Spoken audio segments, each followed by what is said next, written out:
What's the story, Morning Glory? What's the word, Hummingbird? Thank you so much for clicking on my channel and for joining me for this review of Love and Marriage Huntsville Season 4, Episode 14. So it starts off with the day of the big wine launch from Martel's wine called Inez, named after his grandmother. So everybody's there. He has his friends there. His family members are there. His supporters are there. So it's a pretty big deal.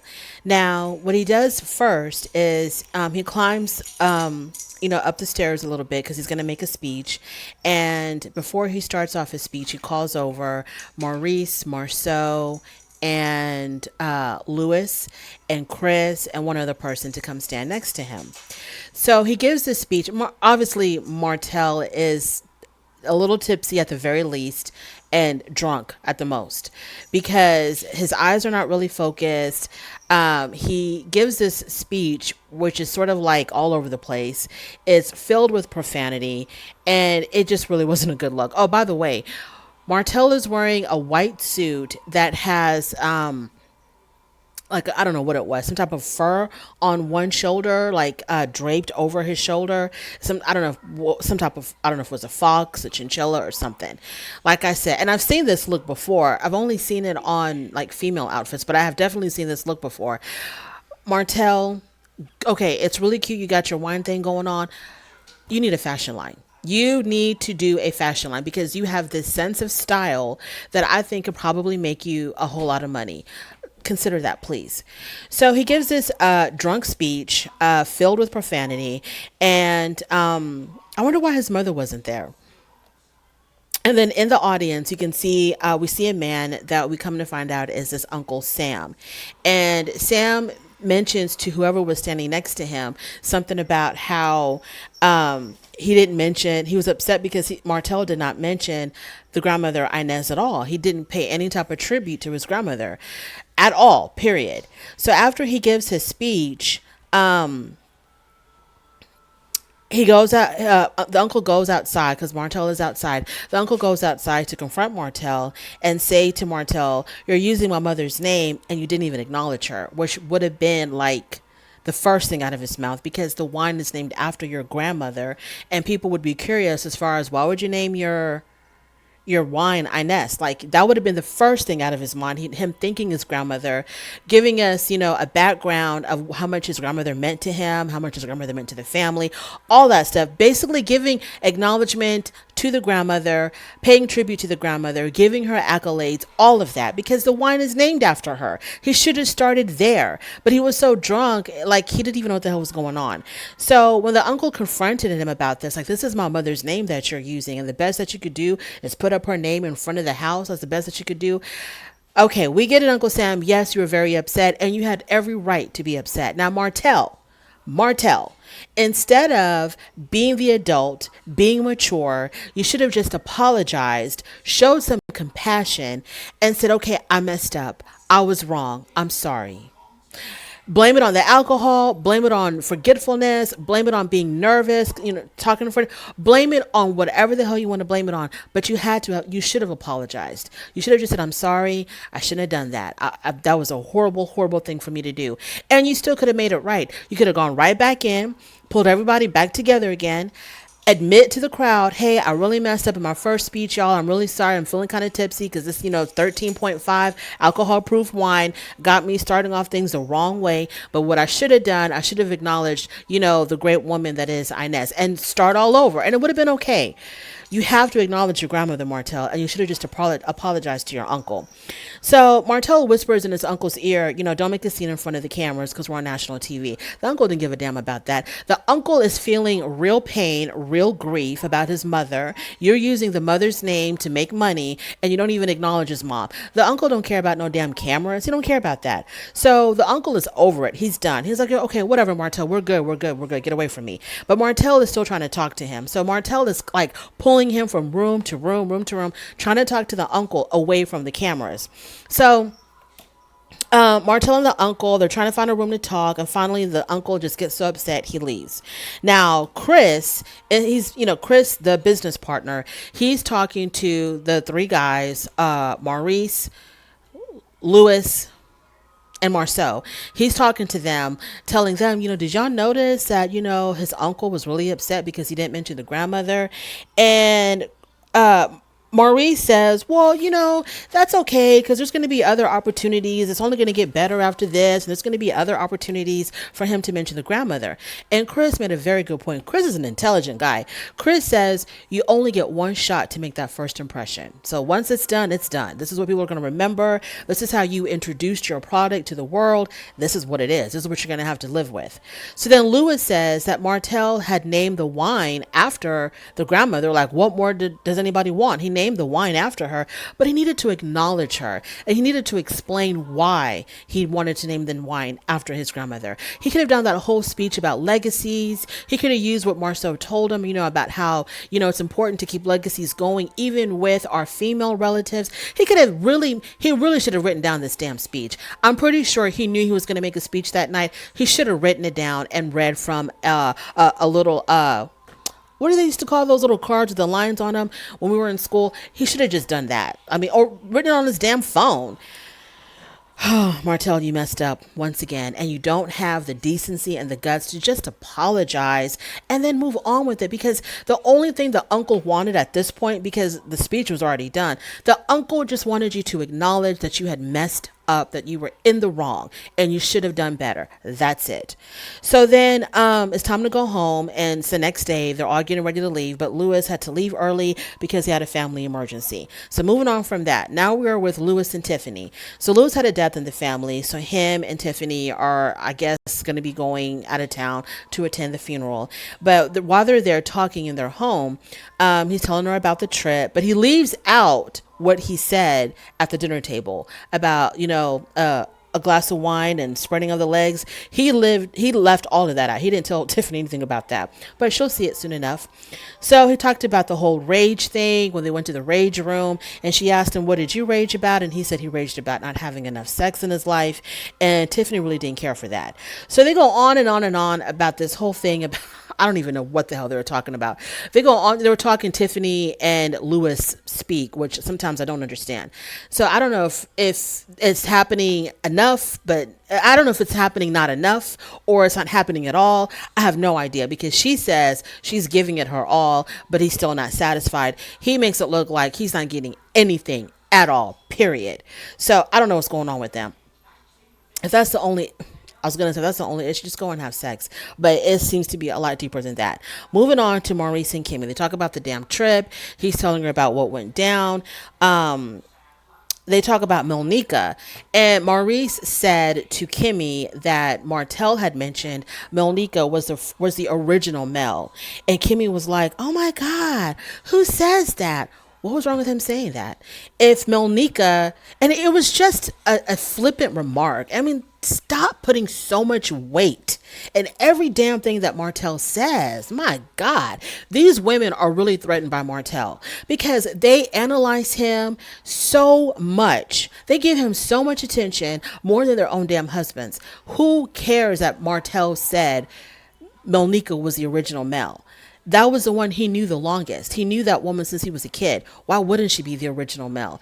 Maybe Melody was the better Mel, the best Mel. Who cares if Melnika was the original Mel? So moving on from that. So then Maurice tells her about Lewis's sexual frustrations. And Kimmy said that Tiffany had mentioned that to her, that, they didn't have enough time to be intimate. And Maurice said that, married people have less sex, and that's just what it is. It doesn't matter who you are. It doesn't matter where you came. It don't matter. If you're married, you're going to have less sex, and that's across the board. And Maurice also says that girlfriends have more sex than wives. And Kimmy said, yeah, because girlfriends are constantly being wooed. Once you get the woman, y'all just give up and stop wooing your wives and being romantic with your wives. Y'all just stop dating. It's just like, business as usual. Moving on from that, I'm not going to talk about Marceau and Tisha and what they talked about the trip, because Tisha had questions and Marceau had Marceau answers. I don't have the time to dissect Marceau speak. I don't have time to go into the Jedi mind trick. I don't have time for that. Moving on. Tisha meets with Dr. Francis. I did a whole review before this one about my thoughts on her meeting with Dr. Francis. The only thing that I left out in that review is You know how Tisha constantly complains about Marceau not going on vacations with the family? She's always going alone with her kids on vacation because he says he has to work so damn much. But he took this vacation to Africa with no problem by himself, and he went to Atlanta with the boys with no problem. He's got time for all of that, but he won't go on vacation with his wife and his children. This is according to Tisha, not according to me. This is what Tisha has said herself. So my guess is that the reason why he don't want to go on vacation with his family is because that gives him time to go do his philandering. So when Tisha and the kids are gone, Marceau plays, and he probably plays hard. Moving on from that, so Martel meets with his mom. We talk about Uncle Sam. The mom was like, when it comes to our mother, your Uncle Sam, he is going to get triggered because he don't play about his mom. So you should have probably had just apologized to kind of keep the peace because he does not play about his mother. So when you didn't mention your grandmother in your damn speech, yeah, it made him feel some kind of way. And Martel's mom, I feel like, agreed with her brother because the grandmother was like the matriarch of the family. It seems like she held that family together. Everybody, loved her, admired her. She was everything to the family. He should have mentioned his grandmother in that damn speech. So moving on from that, Melody and Kimmy, they meet up. So Melody, every time Melody shows up in a scene, she's so positive. She's so happy. I just love it. She's like a breath of fresh air whenever she arrives because she's just like giving compliments. She's just got this beautiful smile on her face. She's always so happy when she starts a scene.